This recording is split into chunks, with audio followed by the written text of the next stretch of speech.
Olá, graça e paz do Senhor Jesus seja com todos nós. Um ótimo sábado para todos. Hoje é dia 3 de abril de 2021. Bom, são 7 horas e 31 minutos. Estamos iniciando aí o nosso devocional de hoje, seguindo a nossa maratona de leitura bíblica e hoje encerrando esse período aí que durou bem alguns meses, né? Porque começamos lá em Êxodo, depois fomos para o Evangelho de Mateus, depois voltamos para Levítico, depois fomos para Marcos, depois fomos para Números e depois Lucas e agora Deuteronômio, encerrando então a maratona bíblica, a fidelidade de Deus. Já quero deixar aqui um convite, a partir de segunda-feira nós iniciamos então uma nova maratona e nós vamos falar sobre a história do povo de Deus. Dando sequência aqui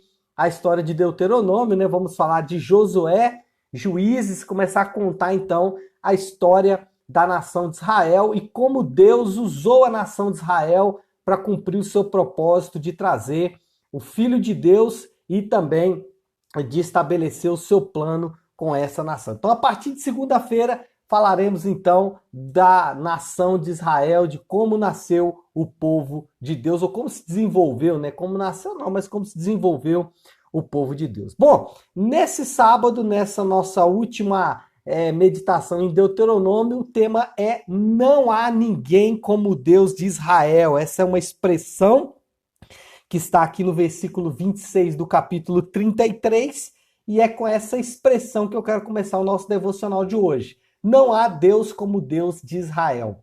Só para você entender o contexto, né? A história está se fechando. Lembre que Moisés fez 3 discursos. Esse é o seu terceiro discurso. E aqui nós podemos dizer que o ciclo ele está de fato se fechando. Moisés está em suas últimas palavras encerrando um período glorioso da nação de Israel. Junto com a morte de Moisés no capítulo 34, nós temos também o fechamento aqui de um período, de um ciclo da nação de Israel, quando o povo de Deus caminhou pelo deserto, quando o povo de Deus ficou escravo no Egito, quando o povo de Deus, então, finaliza esse momento, nós finalizamos aqui também. Dá uma impressão, assim, de um fechamento de ciclo aqui em Deuteronômio 34, assim como a gente vê, por exemplo, né, na crucificação, a gente tem a impressão ali de um fechamento de ciclo, e é exatamente o que acontece aqui no capítulo de número 34. No capítulo 33, Moisés abençoa cada tribo na nação de Israel. Se você ler o capítulo 33, você vai perceber que Moisés chama nominalmente cada tribo, Moisés chama tribo a tribo da nação de Israel e ele proclama uma bênção para cada uma dessas tribos, todas essas bênçãos, obviamente, apontando para Jesus, apontando para o nosso Salvador. E em uma dessas bênçãos, aliás, no fechamento dessas bênçãos, Moisés, ele de forma profética, ressalta 3 aspectos do caráter de Deus. Olha aí o versículo 29, que é o fechamento dessas bênçãos para cada tribo da nação de Israel. Olha o que Moisés diz.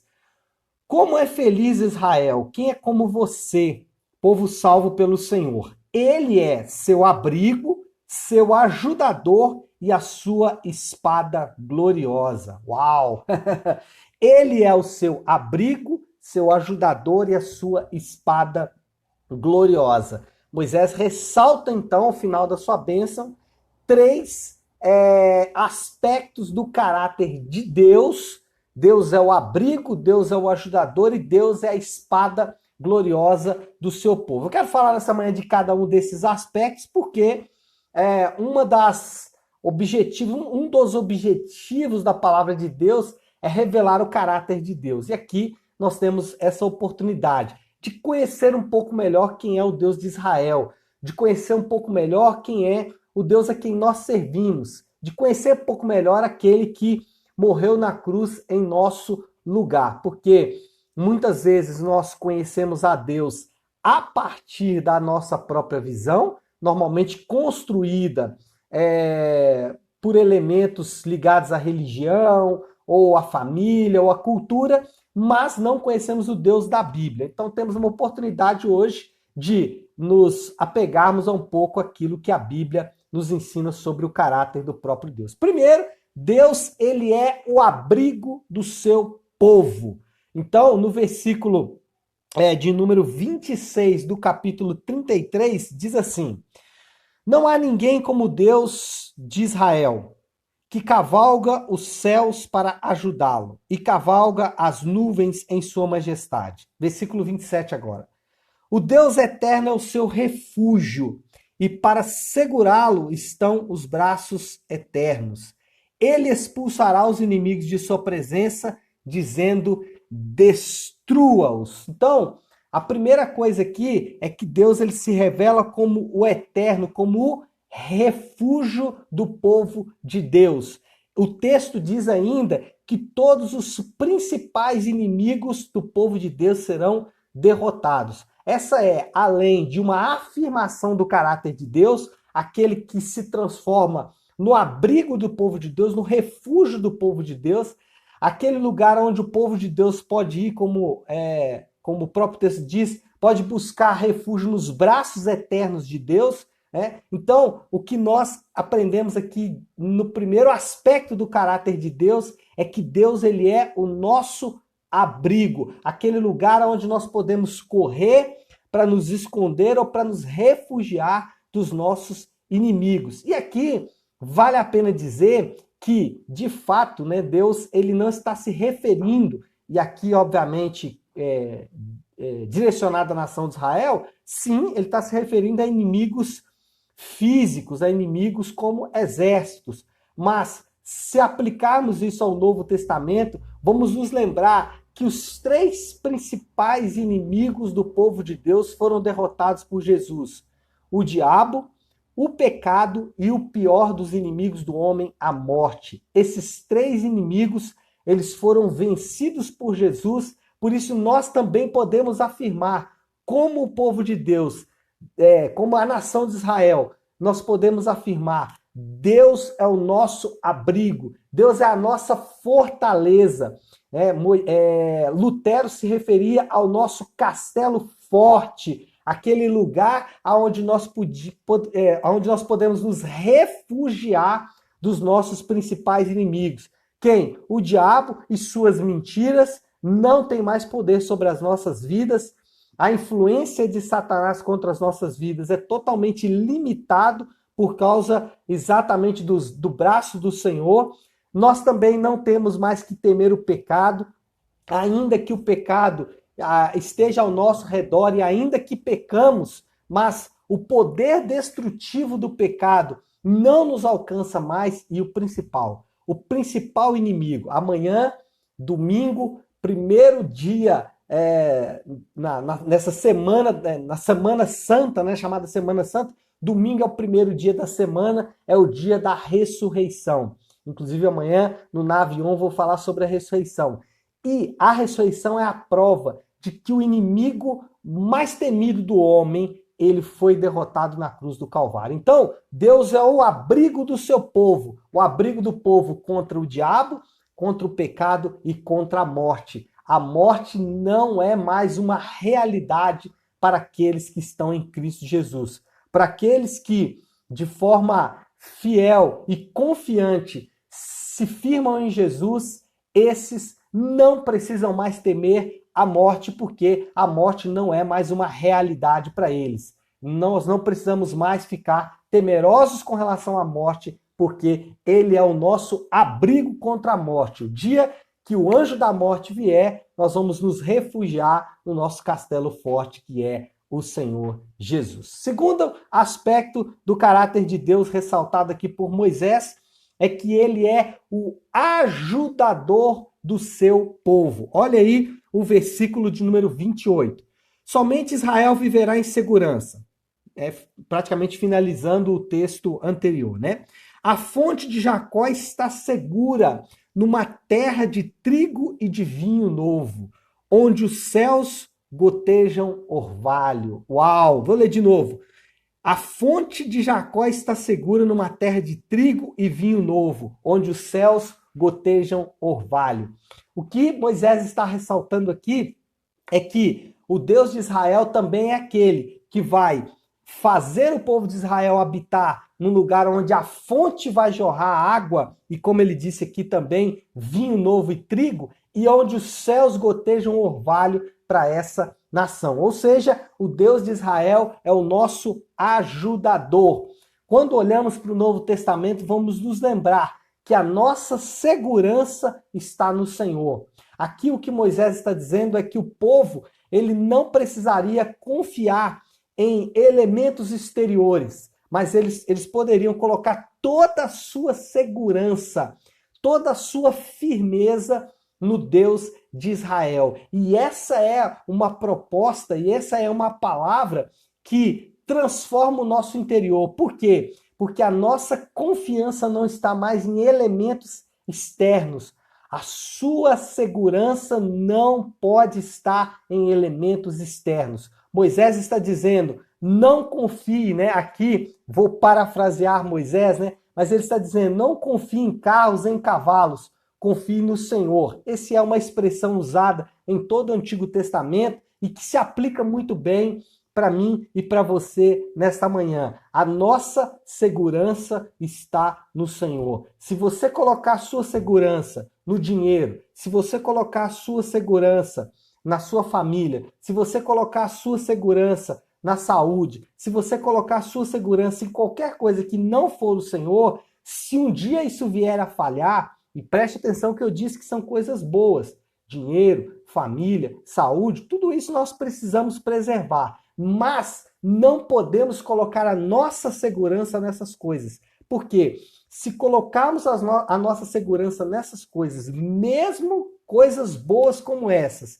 se essas coisas vierem a falhar, nós vamos nos sentir completamente arrasados. A confiança em coisas falsas é uma falsa segurança. Então, o segundo aspecto do caráter de Deus é que ele é o ajudador do seu povo. Você pode colocar toda a sua segurança no Senhor. Eu confio no Deus que fez os céus e a terra. Eu confio no Deus que põe a terra como estrado dos seus pés. Eu confio naquele que com a força da sua palavra, com a expressão da sua palavra, com o poder da sua palavra, criou todas as coisas. A minha segurança é o Senhor. E essa deve ser a sua declaração nessa manhã. A sua segurança é o Senhor que fez os céus e a terra. Para você identificar uma segurança falsa, basta você perceber aquilo que te arrasa quando você perde, aquilo que te destrói quando você perde. Isso normalmente é uma segurança falsa. Então, o Senhor é o nosso ajudador. Então, confia só nele. Se apega nele nessa manhã. Se apega na verdade da palavra dele. Se apega no fato de que, já que estamos aí na Semana Santa, no fato de que ele morreu por você na sexta-feira, mas ele ressuscitou para você no domingo de manhã, porque ele é o nosso ajudador e nele nós podemos colocar a nossa segurança. E em terceiro e último lugar, para orarmos, né? Já estamos aí com o tempo bem adiantado. Ele é a espada gloriosa do seu povo. Olha o que diz aí o versículo de número 29. Como você é feliz, Israel! Quem é como você, povo salvo pelo Senhor?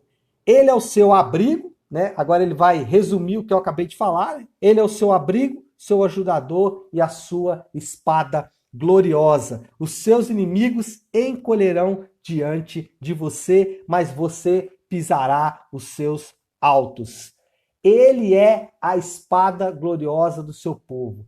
A graça e a misericórdia de Deus demonstrada na sua vitória na cruz do Calvário é a nossa espada. Nós guerreamos não com uma espada nossa. Nós guerreamos não na força do nosso braço, mas nós guerreamos com a cruz. Nós guerreamos com a espada gloriosa do Senhor, que é a vitória dele. Com a cruz, ele venceu todos os nossos inimigos. Com a cruz, ele derrotou todos os nossos adversários. Ontem eu vi uma imagem muito linda de um cordeiro sendo perfurado por uma cruz. E é exatamente isso que aconteceu ali no Calvário. A cruz é a nossa espada, é a arma que o Senhor nos dá para vencermos os nossos inimigos. Então, vencemos os nossos inimigos não na força do nosso braço, mas vencemos os nossos inimigos na força do Senhor que fez os céus e a terra, tá bom? Então é isso, pessoal. Eu queria encerrar esse devocional de hoje, lembrando que ele é o nosso abrigo, ele é o nosso ajudador e ele é a nossa espada gloriosa. Vamos orar? Feche seus olhos, curve a sua cabeça e oremos essa manhã. Senhor nosso Deus, Pai, Tu és o nosso Pai de misericórdia, nosso Pai de graça, o nosso Pai de amor. Senhor, nós nos achegamos a Ti nesta manhã. Obrigado por esta palavra que nos afirma de forma tão maravilhosa que o Senhor é o nosso abrigo, aquele em quem nós podemos nos refugiar, Senhor Deus, nos tempos de dor e nos tempos de angústia. Essa palavra também afirma que o Senhor é o nosso ajudador, Pai. A nossa segurança não está nas coisas criadas, mas a nossa segurança está no Senhor que fez os céus e a terra. E também afirma que o Senhor é a nossa espada gloriosa. É, Senhor Deus, por causa da Tua graça e da Tua misericórdia, que nós vencemos os nossos piores inimigos. Senhor Deus, a Tua graça e a Tua misericórdia que transforma o nosso coração. Porque ao olharmos tudo aquilo que o Senhor fez por nós, ao olharmos toda a obra consumada do Senhor em nosso favor, isso, Senhor Deus, amolece o nosso coração de pedra e faz, Senhor Deus, com que confiemos somente em Ti. Que nesta manhã, Senhor Deus, cada um dos meus irmãos que estão agora, Senhor Deus, comigo conectados, aqueles que estão assistindo, Senhor Deus, esta gravação, possam também ser alcançados pela Tua graça, pela Tua misericórdia que transforma o coração deles. Que nessa manhã nós possamos nos apegar a essa palavra, que possamos confiar plenamente nesta palavra e ficarmos, Senhor Deus, firmados nessa palavra. Isso que nós precisamos e é isso que nós oramos, meu Pai. Em nome de Jesus. Amém. Amém? Então é isso, pessoal. Um ótimo sábado para todos. Amanhã, às 10 da manhã, no nosso canal no YouTube, estaremos com a nossa programação online, Nave On. Então, a partir das 10 da manhã, Nave Sua Igreja, no canal do YouTube, estaremos juntinhos, tá bom? Fiquem com Deus e um ótimo sábado para todos nós.